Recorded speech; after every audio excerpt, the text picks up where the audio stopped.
There are words that I still cannot pronounce here in Australia, and I've been here for almost 10 years.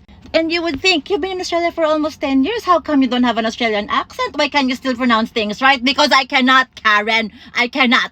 For example, paracetamol is paracetamol. Ibuprofen is ibuprofen. Because if you go to the chemist, which is a pharmacy here in Australia, they won't even understand what you're saying. Hi, can I please get Robitussin? Robitussin?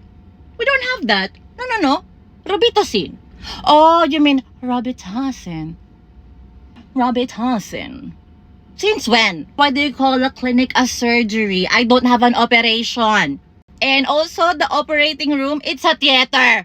A theater? Am I performing? And this is my favorite. You know those people that collect blood? I think in the Philippines, we call them medtech, right? But in Australia, it's a phlebotomist. Woo!